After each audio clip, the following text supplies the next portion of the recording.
Let's go through an evening skincare routine really quickly. I've had a fever for weeks and I'm really low in energy. I just want to make sure I do stick to my routine, but make it quick and efficient. So we'll follow the clear skincare routine. For C, cleanse, I have gone in with the Skin 104 Centella Light Cleansing Oil. And then after that, I have gone in with this wash. This is Clear Stories Purify. It's a foaming gel cleanser. I have gone through a full bottle of it already and this one just arrived. I paid for this. This is not PR. Next, I am going to go in with very targeted L, which is lift or exfoliate. I am acne prone, and as you can see here, I've got a couple of spots breaking out. So I am going to be using Chemist Confessions Specialist. It's 18% mandelic acid, 2% salicylic, and 5% niacinamide. I am literally using just a drop. It's effective. So I am only going to go in and put that all around my congested nose. And I am going to actually minimize what else I put on top of that for the remainder of the routine. For the rest of my face, I've already done an exfoliation a couple of days ago, so I'm not going to go in with it quite yet. I'm gonna go wash this very potent exfoliant off of my hands and be right back. All right, back with clean hands. I am now going to go in with the E step, which is the essence or toner, and the first one is iUnique's Rose Essential Galactomyces toner.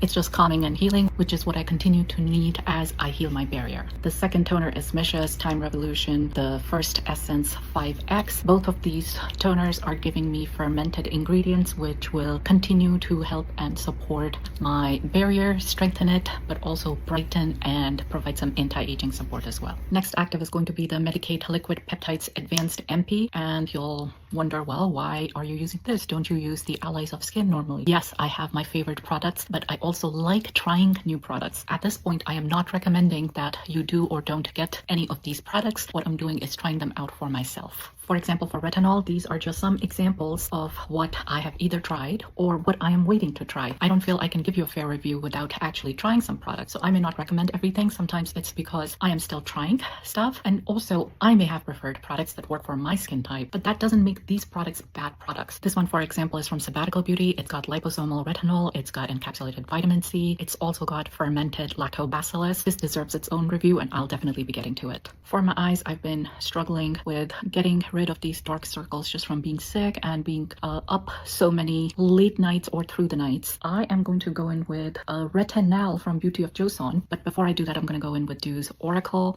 It's a hydrating glycerin gel. It's going to provide a great base to protect my very sensitive eye area from the potent retinol that is in the Beauty of Joseon eye cream. And this is that eye cream. I find that I can only use this every other day, or I tend to get irritated, burning skin around my eyes. I am going to go in with my moisturizer, and that's Dew's Instant Angel, my forever holy grail.